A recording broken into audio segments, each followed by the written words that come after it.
Yes, Yusuf. I'm ready. The recording has started, and over to you.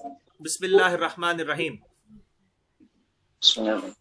Assalamu alaikum. Good evening to one and all, and welcome to Sana Inspire series with our honorable guest, Mr. Raj Gopal. I am Yusuf of Class 10, your host of the day. It's my great pleasure to welcome today's guest of honor, Mr. Raj Gopal, our guide Abdul Rahman sir, teachers, and my lovely friends to an interesting session with an eminent personality today. Let's begin the session by seeking the blessings of Almighty. Let me now call Ataur of Class 10 for the Kirat recitation.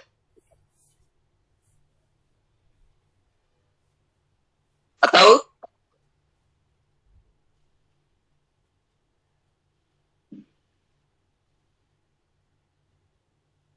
Ataur?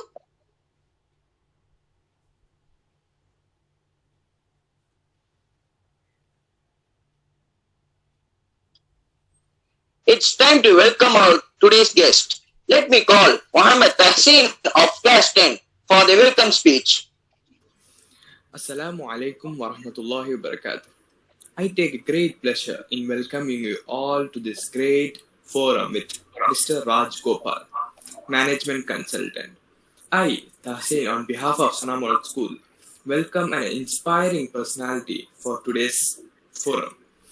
It is a great honor for me to welcome Mr. Raj Gopal to the Sana Inspire series, who very kindly agreed to enlighten us with his profound knowledge. Sir, we are especially thankful to you. In spite of your busy schedule, you have joined us to dignify and magnify our meeting here today. We extend a warm welcome to you and wish you a wonderful time with us. Thank you. Thank you, Tahsin.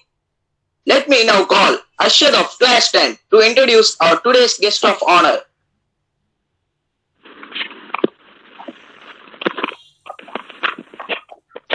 Assalamu alaikum wa rahmatullahi wa barakatuh. Good evening to one and all. I am profusely enjoyed to take the opportunity in introducing our guest of honor, Mr. Raj Gopal. Mr. Raj Gopal is a technology lead of Deloitte Consulting for the past 15 years. Deloitte is the largest professional services.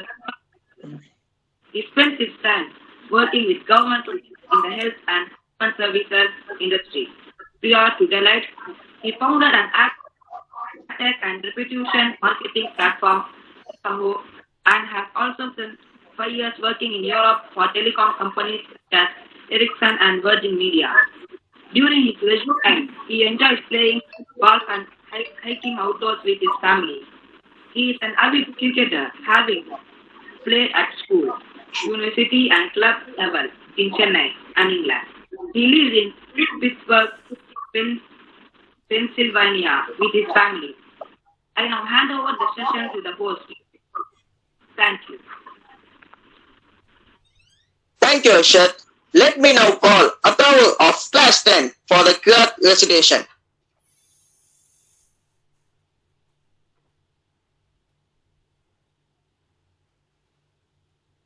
Ataur? Maybe he has some network issue, so let's proceed. Successful people are... okay. أعوذ بالله من الشيطان الرجيم الله الرحمن الرحيم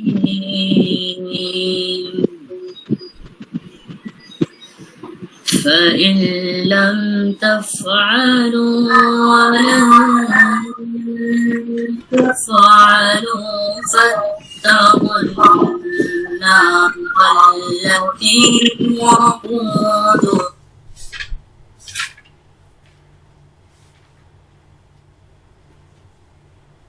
وقودها الناس والحجارة أعدت للكافرين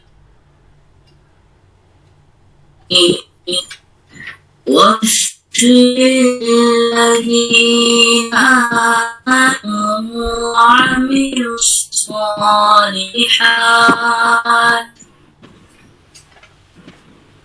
وعملوا الصالحات أن لهم جنات تجري تحتها الأنهار كلما رزقوا منها من ثمرة رزقا قالوا هذا الذي رزقنا من قبل هذا الذي رزقنا من قبل وأتوا به متشابها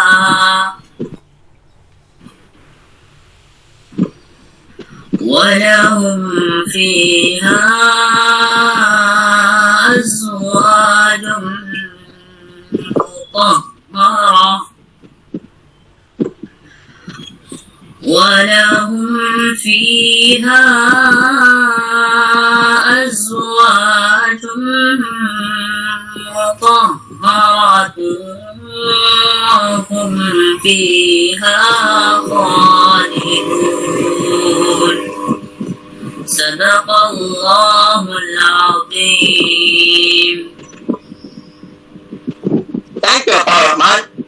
Successful people are simply those with successful habits. So today we have one such successful person. Yes, we now request our honorable guest, Mr. Raj Gopal, to address the gathering, and we are eager to know more about him and his profession. And then we will move on to the questionnaire session by the students. So we all would love to hear from you now. Thank you, guys. Can you hear me now? Yes, sir. Awesome. Hey, first of all, thank you for the really warm and exciting introduction. And I don't know whether I'm an eminent personality, so just a normal guy who, had a great time growing up in India. Had a phenomenal family, great opportunities, great school. I'm sure I've seen a lot of my colleagues and peers talk to you guys over the past, 3-4 months now. And, I think and rightfully so, that, they kind of talk a lot about the teachers and the institution that we grew up in, Don Bosco, and it's something that I definitely am very grateful for, to have kind of given me a really good foundation to build and grow myself, my career, and whatever I accomplished today. So yeah, I mean, me and Abdul actually went to school. I guess 14 years, right? Yeah, 14 years, kindergarten to 12th grade. And I decided to pursue, like many Indian kids, engineering, and studied in Annamala University, which is in Chidambaram, south of Madras. And I was there for about 4 years, and I actually studied chemical engineering. And when I went into college, I thought, I like chemistry. I like engineering is something that would set myself in a good career path. And but after 4 years, I realized that it is funny. I actually did an internship around the third year in a chemical factory in near Bombay. And actually, that's when I realized that I would never want my career to be in the chemical engineering field. And it's so funny, right? Because you spend all this time and you think that you know what you're doing, and after 3 years of college, you realize that that's not something that you wanted to do. So around that time, I think it was early '90s, right? Technology was becoming a very big aspect of everyday life, and as a career for a lot of people. And I was not necessarily big into programming, and so that was not definitely my strength. But I did want to dabble into some aspects of technology, and I found it very interesting. So I pursued a master's in England. I was fortunate enough that I had the resources to do that. And I was working in Europe for about 5 years, and I spent most of my time in the telecom space, doing starting my career in technology, basically, right? And an interesting thing happened about 3 to 4 years into my time there. I met my beautiful wife, Amanda. We call her Mandy, and she lives in Pittsburgh. And I decided to relocate from Europe to Pittsburgh, and then after that, I've been I had a chance to find a career in Deloitte. And for those of you who don't know Deloitte, it's a consulting firm. It's a consulting company. So what we do is we work with clients. So what that really means is clients come to us with a business problem. It could be anything, right? It could be how to run an election. It could be how do I market and build a product. It could be help me develop a new technology system, right? So our clients are everybody from Google to Apple to Microsoft, Facebook. I mean, all these companies that you're familiar with, right, are also some of our clients. And the area that I focus on personally is in public sector. So public sector is basically government client, right? So think about where you get your license today, right? So they might want to kind of build a system or a process that would want to make sure that the process of getting a license is a lot more seamless, right? So they would come to Deloitte as a consulting company and say, hey, can you help build something for us that allows citizens to come in and apply for a license online? Or I'll give you another example, right? So right now, given the COVID-19 pandemic, right, you've probably heard of tracking and tracing, right? So a lot of governments now use these tracking and tracing applications to track and trace COVID-19. So these are some of the problems that clients could come up to us and say, help us figure out how to navigate through this, how to build something, provide us with some advice and counsel, and those are some of the things that I do. So I manage one state in the United States. That's my account, and then so I travel a lot every week, and I work with my clients and help solve their problems. So I've been doing that for 15 years, and while somewhere in between, I left Deloitte and I pursued my own company for about 3 years. I've always wanted to be an entrepreneur. There are some aspects of Deloitte that allows you to be an entrepreneur because you almost kind of like manage your own client, everything from financials to people to payroll to running the business. So entrepreneurship has always been something that I'm really interested in, and Deloitte in some way kind of helps support that too, because it has that same mindset, and the other good thing is that Deloitte has a very big presence in India. We have offices in Mumbai and Hyderabad, and Delhi, and there's close to I think about 25,000 people in India that we work with, and they directly support clients in the United States.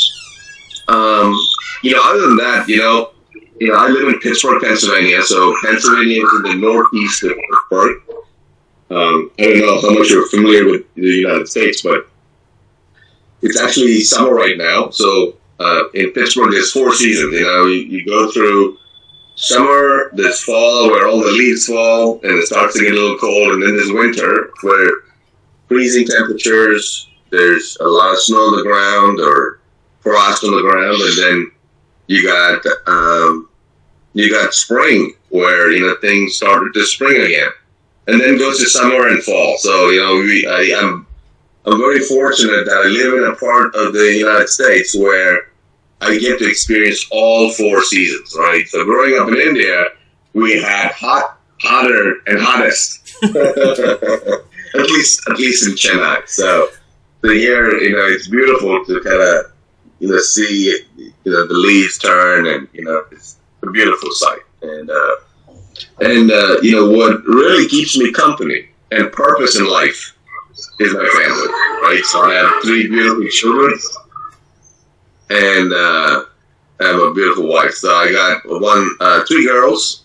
My oldest daughter is in college. I think she's doing her 3rd year in college, and she's studying.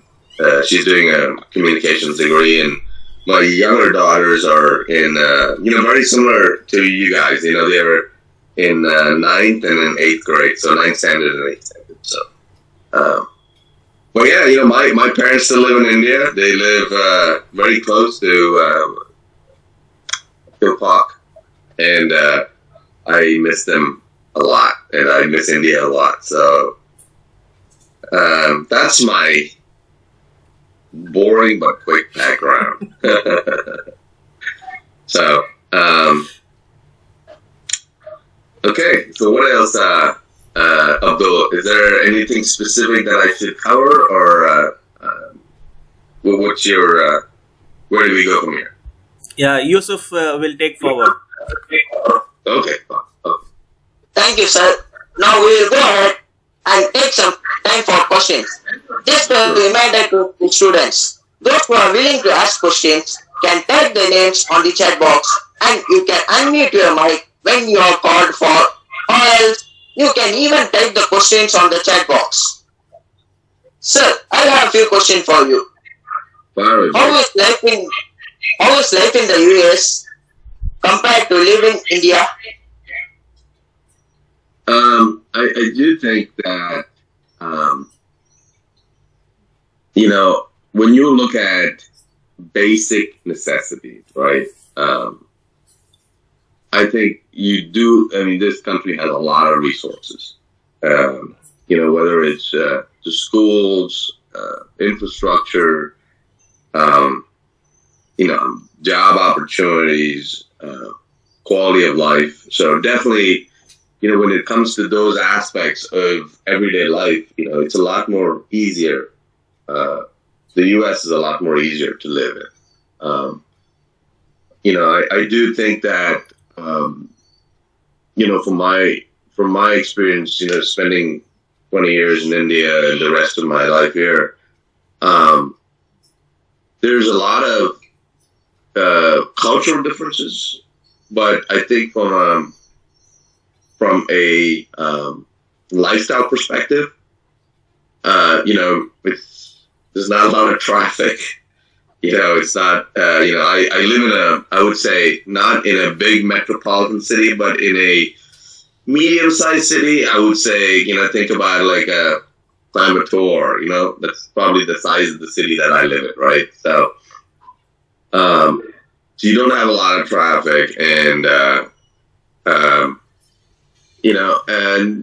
life's a little bit more, like you said, easier compared to, at least what I've heard of, right? But I know that a lot of my experiences, when I compare India now to India that I know, right? India's changed so much in the last, I would say, I left India in 1998, and so it's been a little over 20 years. And the India I knew 22 years ago is a lot different from the India right now. And I've seen it, flourish and grow, and the fact that we're doing this at 6:30, and all of you guys are able to dial in and listen to me and all my colleagues and friends talk is such a great, asset that in the early 90s, something like this was in its infancy. Very few people had access to knowledge and telecommunication and devices. Right now, everybody's got a device, right? So I do think that it's a lot different from the world that I knew. But I think, overall, definitely a lot more, I would say, a lot of opportunities. But I do think that India presents right now, the India that I see right now is vastly, vastly different and thriving. And if I was, if I could actually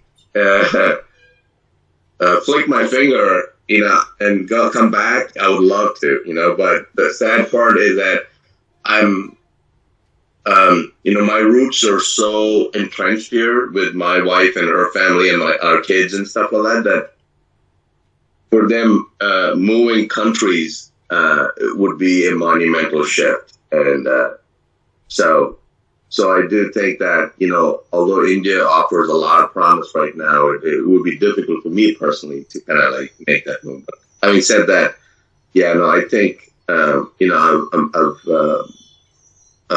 I'm thankful for the opportunities I've had to pursue the things that I'd like to pursue here. So I see another question here. So we have a question from Ashik of Grade 8. Yep. Ashik, you can unmute your mic.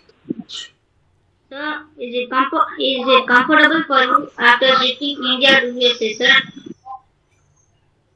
I'm sorry, say that again. Is it comfortable? For you after shifting India to USA, sir? Is it comfortable? Yeah, no, I think so. I think it is. I think there's definitely a lot of, a lot of things that, we take for granted.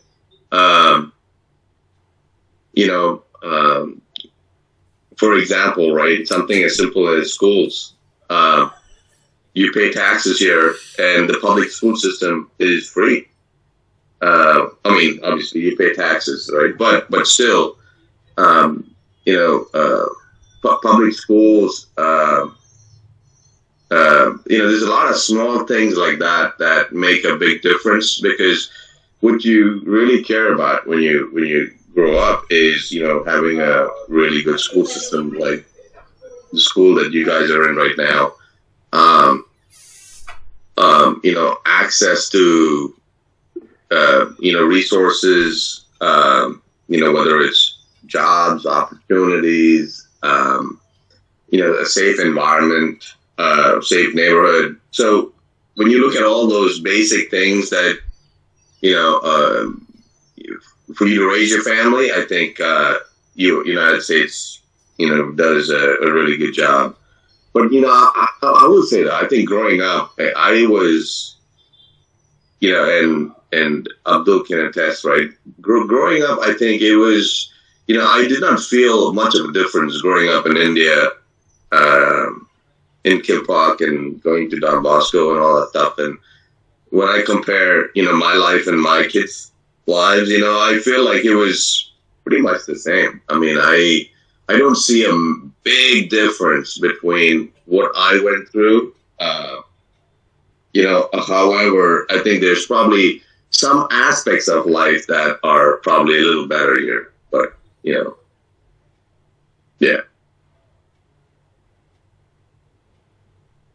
Sir, we have a question from Faisal of Class 9. Okay. Faisal, you can unmute your mic. Hi sir, I'm Faisal. Hey, Faisal. How are you? The question is, how did you learn programming? Oh, I did not learn programming. Yeah, I don't know how to program actually. Well, I mean, the beautiful thing about technology is that there's different, just like any other career, right? When you take the field of medicine or when you take the field of education, right? Obviously there's so many things that you can do in medicine, right? You can be a doctor, but you can do many other things. You can, and technology is very similar, right? There's different aspects of technology that you can focus on.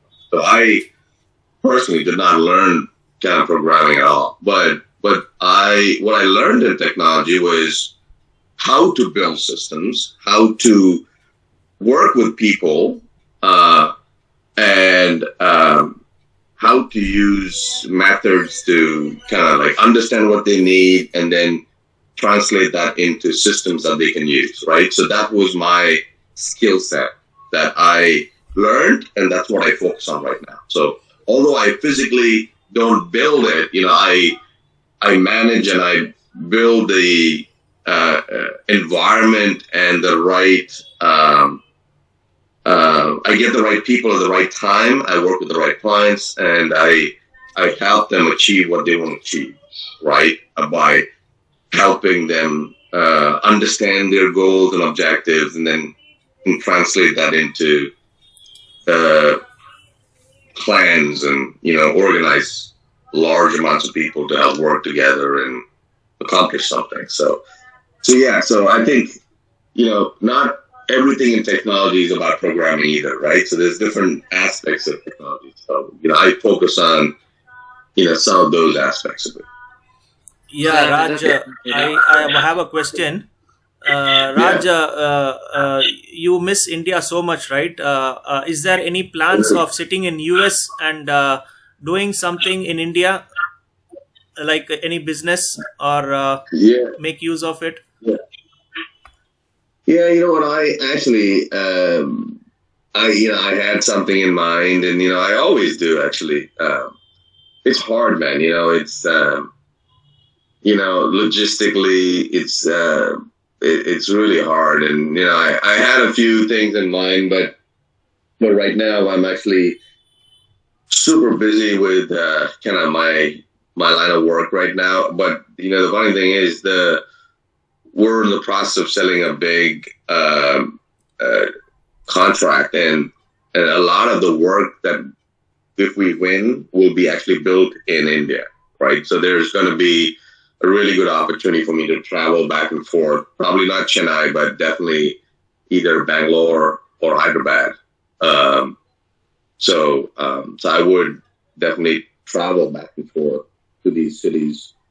There's a possibility, but yeah, no. Right now, I don't have any concrete plans to build or work,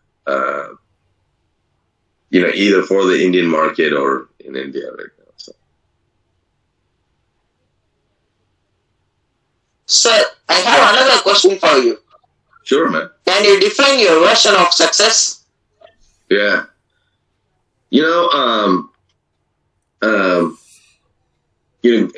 I'd like to, talk about growing up, right? What we're all programmed to think of, which is, success is all about sometimes in a career, wealth accumulation. I mean, those are all essential. I'm not saying that they're not required, right? But I do think that for every individual, you need to define what success is to you, right? And, for some people, it's being closer to their faith. For some people, it's being closer to your family. For some people, it might be closer to your community, right? So the way I define success for me personally is I kind of look at my life as circles, right? So who are in my closest circle, right? And obviously, my immediate family, and then, I got my next circle, which is my friends, my community, and as much as I can support, provide, influence, and help, those in my circle, and I feel like I've kind of, done my part to my own, conscious self, right? That I've actually done everything I can to really help that group, right? I would say I would feel accomplished and successful, because I have, as everybody, right? I mean, we all have different roles in life, right? We are, I'm a parent, I'm an employee, I'm an employer, I'm a son, I'm a student sometimes. I mean, there's a lot of roles that everybody has, right? So you got to make sure that, you're able to kind of fulfill all those roles to the best of your capability. And if you can do that, I would say that is success. I think we tend to focus a lot on career, and sometimes our only identity is our work, which I think is a fallacy. I think there's something wrong with how the world sees it that way, right? And when you take away work from somebody, they feel almost they have lost their identity, right? And it should not be that way. I mean, their identity is a lot of things, and work and career is one aspect of it. So my biggest takeaway on that topic is that you guys need to figure out, as much as you're, growing through life and you're thinking about your career and all that stuff, don't forget about all the other things that help you become who you are, right? Your community, your faith, your parents, your friends, the people that you care about, and yourself. I mean, obviously, it starts with you, right? You got to make sure that you feel good about who you are, and then you can, anybody you touch, you feel that you're doing justice to every interaction that you have, right? And I think that will help you become a more complete person, and you'll feel a lot more successful. I think sometimes, the greatest joy that one gets is when you do something great that makes somebody else very happy. So I would definitely, look at success from that perspective more than, a great career and a great job and all that stuff.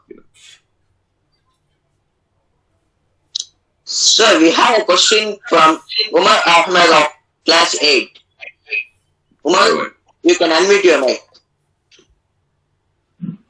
Sir, can you please advise on how we can set goals and be consistent in achieving them? And also some ideas of what goals to set. And some ideas on what goals to set? Is that what I heard? Yes, sir. Okay. That's a very good question. So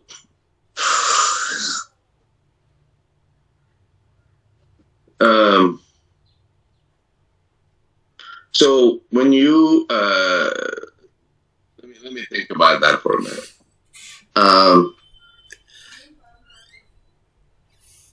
I do think that, as you kind of, I'm gonna, the way I'm gonna try to answer some of these questions is that I'm gonna try to put myself as a 15-year-old, right, and see what I was thinking of back then, and then what I would go back and tell my 15-year-old self. And when I was your age, all I was thinking about was I love to play, and obviously, my goals was not very profound. I never thought about, I want to be a doctor. I want to be this. My goals were like a lot more immediate, right? I just wanted to make sure that I get good grades. I enjoyed doing the things I enjoyed. So back then, I loved playing anything. I loved playing soccer. I loved playing cricket. I loved hanging out with friends.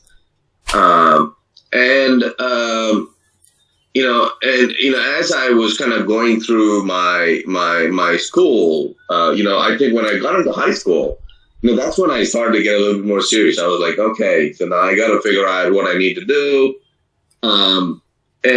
Obviously, you're pulled. There's a lot of pressure from your society, your community, your parents, right? That this is what would help you lead a great life, right? Hey, you need to be an engineer, you need to be a doctor, you need to be something, right? And I would say, to be very honest with you, I loved going to school. I actually enjoyed going to college. But having said that, I was not really sure what I wanted to do. I was still trying to figure things out as I was going. I was not somebody that had like a set plan, a set goal. And I think it is different for everybody. Some people, like I know my daughter is so focused that she knows exactly what she wants to do. And she's focused on figuring out, what do I need to do to get to college? And she's kind of coming up with a list of things that she's thinking about already. And she's only in 9th grade. I never did that. I never said, I need to do these 5 things to get to college. Right? But I think if I go back and advise my 15-year-old self, I would say, try to be organized as much as possible. But I also think that allow life to take its course sometimes, right? Because, life is a journey, right? And you discover many things as you go along. And when you discover, it changes your path a lot. And I think it's important to have a mindset that allows you to continue to learn and figure things out, right? Even now, I am 15 years into my career.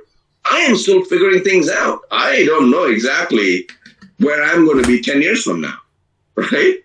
Or 5 years from now. I have an idea of where I want to be, but, there's a lot of things that will change and evolve as things go by. And I think for me, I wanted to initially go abroad and study. Right? I think that's probably was one of my goals, and I was able to accomplish that. But the journey I took to accomplish that was a lot more organic, and it was not very structured. So I think my biggest advice for you is there is no one size fits all in life. Everybody learns differently. Everybody has a different experience.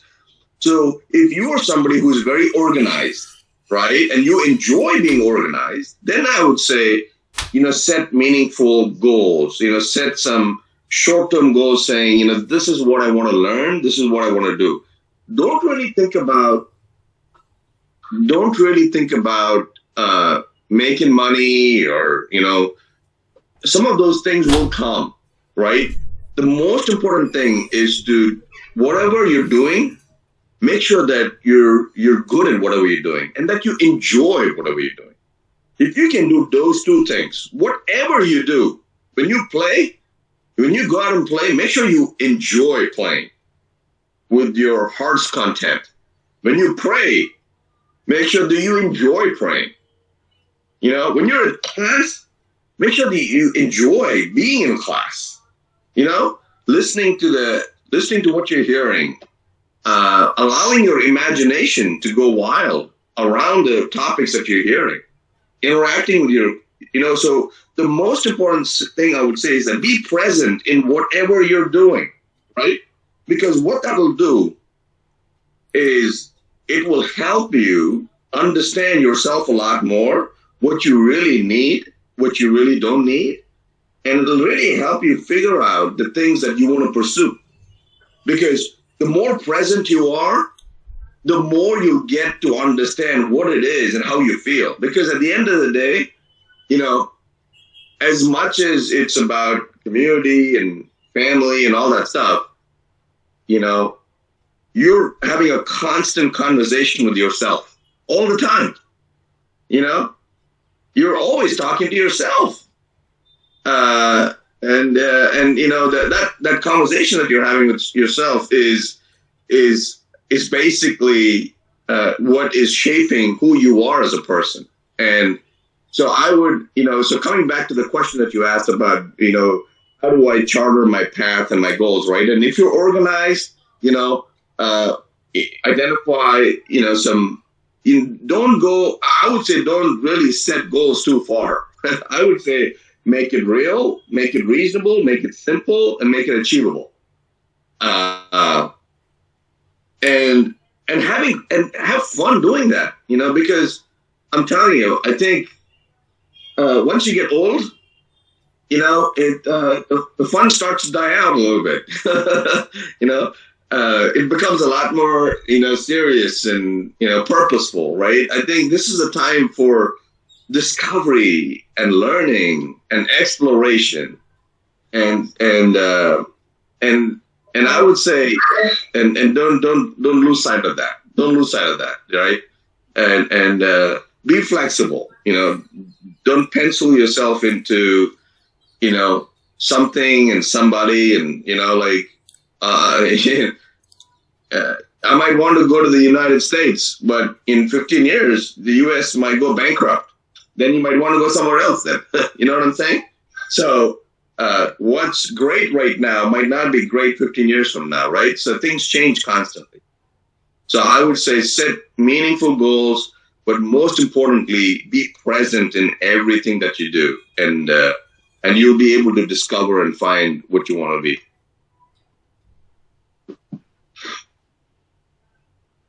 Thank you, sir. No problem, man.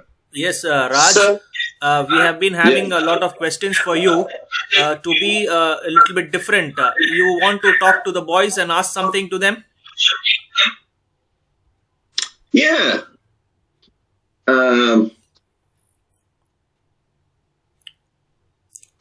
That's a good question, Abdul. So I'm trying to figure out what can I ask. So what's the age group here? Typically, is it 8 standard to 10 standard or 8 to 10th grade? Is that correct? 8 to 12th. Oh, 8 to 12. Okay. So I think this. Yeah, I mean, 12th grade probably is a little bit more serious around goal setting, and 8th grade is probably not that much. But let me ask you, and feel free to kind of help clarify this question, Abdul. What are you concerned about the most right now? What bothers you? What do you worry about? You're asking the questions to the students? Yeah. Yeah, boys. You have. Someone who wants to reply, come forward and tell.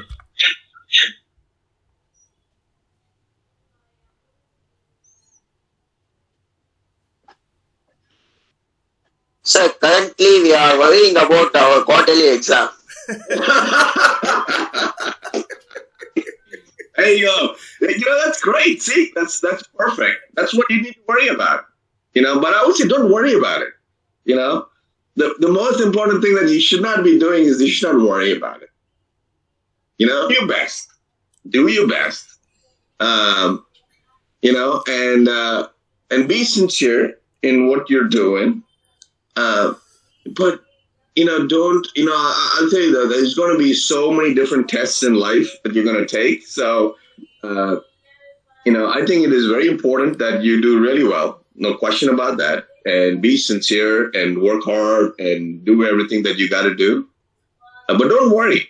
Let all you can do is enjoy doing what you're doing, and don't forget about the outcome. Don't worry about the results. The worry comes in when you start thinking about the outcome, right? What if I fail? Right? What if I forget? You start to think about all these what ifs, right? So the best way to do that is, I know it's easy to say don't think about the outcome, right?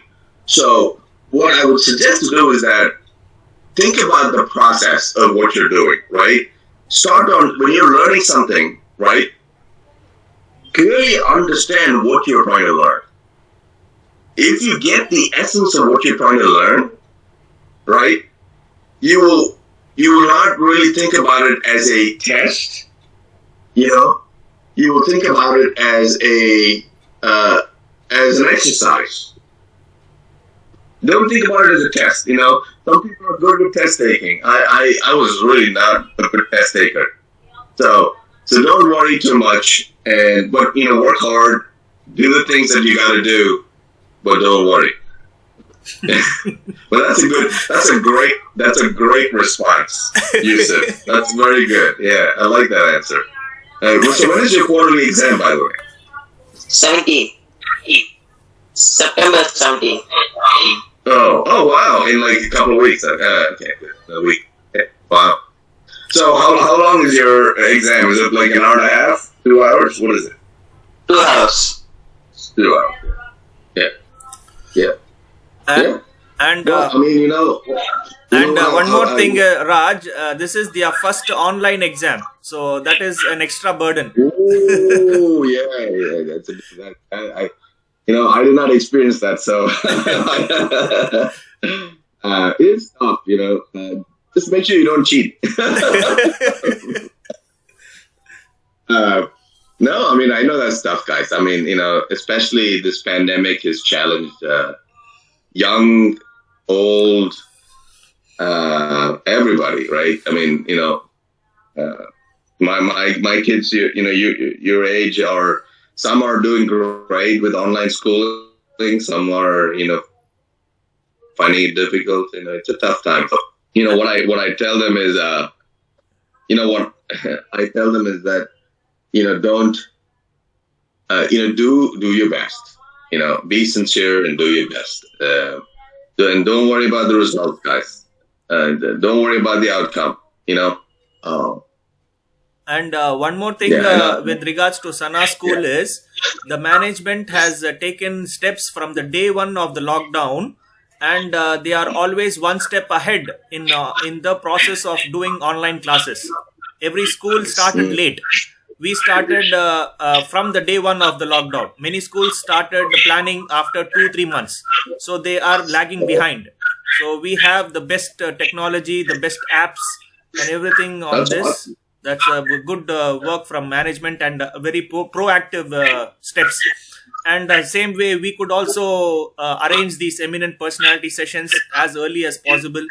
So that has helped a lot. And we are seeing a drastic change, mashallah, in the students. Yeah, that's great. I think what you guys are doing is phenomenal. I remember the first call we had, right? When this all started. Yeah.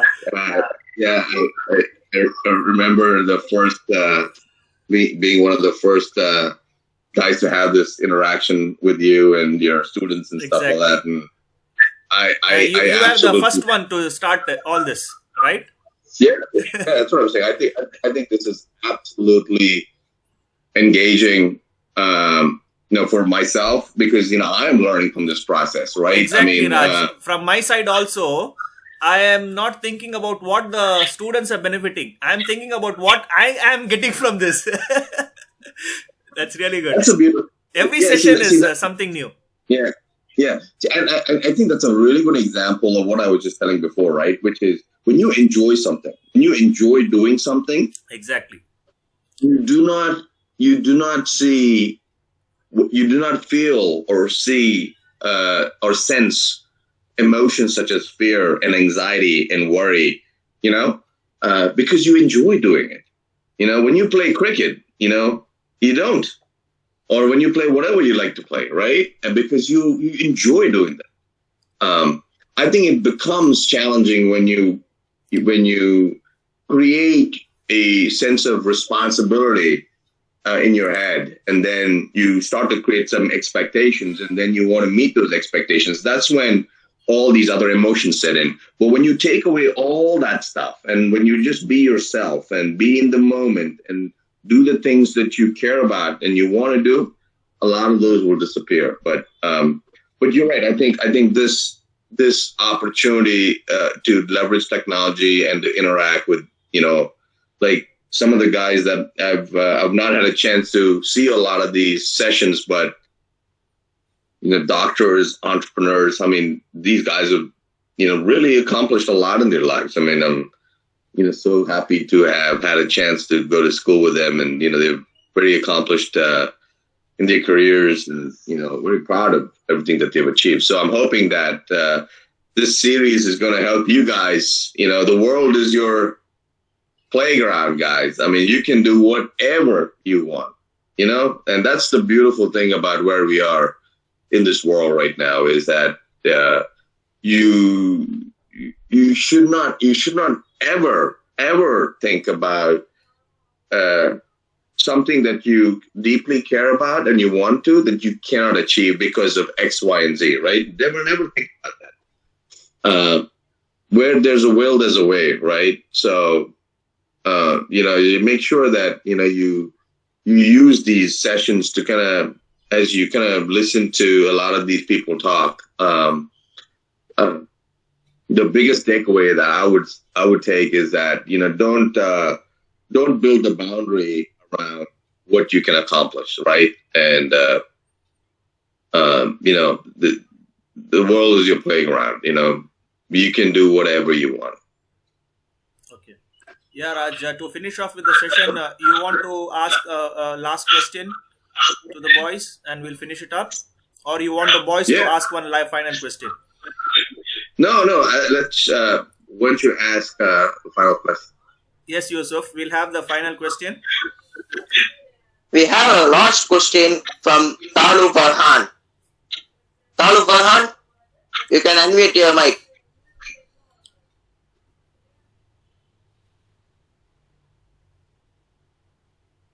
Talu. So, what will you play in your free time, and why? What do I do in my free time and why?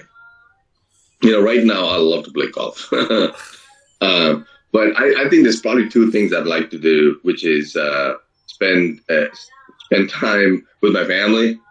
I think that one of the great things this pandemic has offered is I don't travel anymore, and I spend 24/7 with my family, and I really, really enjoy it. I take my daughter, we go golfing sometimes, and we enjoy it a lot. So we do a lot of hiking, and I really enjoy spending time with my kids. And this definitely, this pandemic has taught me a lot of different has allowed me to figure out what my real priorities are in life. So I'm very thankful for that. So, I know we're wrapping up, so I just wanted to close on one thing, right? So one of the things that I want you guys to take away,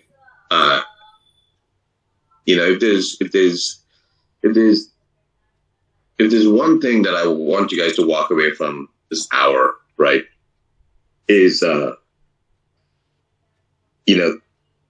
would say, think about these 4 C's, 4 C's, right? The first one I would say is confidence, right? Confidence is so important, to be successful in whatever you do, right? Not only from a career perspective, right, but as an individual, being confident and having a sense of self, saying, this is who I am. is very, very important, right? And do not ever make anyone think that you are less than who you are, right? And feel confident about who you are as a person, no matter what. The second C that I would suggest you to be and think of is courage, right? And when I say courage, what I mean is that as you go through life and you do the things that you're doing, be courageous enough to challenge when things are wrong, when things are not right, right? When you see something and when you don't feel right and doesn't sit well with you, challenge it. It doesn't matter whether it's somebody that is very old that's doing it or somebody that's very young that's doing it, right? As long as you're sincere, challenge that and be courageous enough to challenge. The third C that I would ask you to think about is compassion. And what that means is care about people around you, whether it's your family, whether it's those that are vulnerable, right? Those that need help, those that, even though you disagree on something, you can disagree. They might have a different opinion, right? But be compassionate enough to understand that they have the right to disagree and that respect their opinion for whatever it is that they have. They could come from a different background, different experience, different culture, different community. Doesn't matter, right? But part of our beautiful world is to coexist, right? So have that level of compassion. And the last C that I would think about is change, which is when you think about the world we live in, right? Nobody expected this pandemic to happen, right? Nobody even had a thought that suddenly the world would stop. And what happened? Did we stop? We didn't stop. We found a way to change the way we interact. We found a way to change the way we work. We go to school, right? So in life, the most important thing is to be open enough to continue to adapt to this change. So if there's four things that I would ask you to think about is those four C's. Be confident, be courageous, be compassionate, and be willing to change. All right? All right. So before we wrap up this session, I would like to call Mohammed Hussain of Class 10 to propose the vote of thanks. Assalamu alaikum wa rahmatullahi wa barakatuh. Good evening to one and all. It's my privilege to have been asked to propose a vote of thanks on this occasion. I, Hussein, on behalf of Sana Model School and the entire fraternity of the institution, first of all, extend my most sincere thanks to the Almighty Allah. On my own behalf, I extend a very hearty vote of thanks to the guest of honor, Mr. Raj Gopal, who spared time from his busiest schedule and spending time with us. We are thankful to you for inspiring us with your profound knowledge and sharing it with us. You have enlightened our minds and have shown us a new path. I once again extend a special thanks to you for being with us today and guiding us through your knowledge. And thanks a lot to one and all involved in this series. Thank you. You're welcome, guys. Thank you so much. Thank you, Hussein. Thank you, sir, for making time in your busy schedule to join us this evening. It's been my pleasure to host this session, and I wish you all a pleasant day. Thank you. Thanks, Yusuf. I really enjoyed it, man. Thank you, Thank Raj. you very much. Thank you, Raj, for coming. It made everybody's day today, especially mine. It's lovely to be. And boys, just to inform you, Raj and me are the only friends who've been together for the past 46 years. I don't have any other friend other than Raj who has been together for 46 years, mashallah. So thank you so much. Subhanallahi wa bihamdihi, subhanakallahumma wa bihamdika ashhadu an la ilaha illa anta nastaghfiruka wa atubu ilayk. Subhana rabbika rabbil izzati amma yasifun wa salamun alal mursalin walhamdulillahi rabbil alamin. Assalamu alaikum wa rahmatullah. Allah Hafiz. Bye, Raj. Take care. Bye bye. Yeah.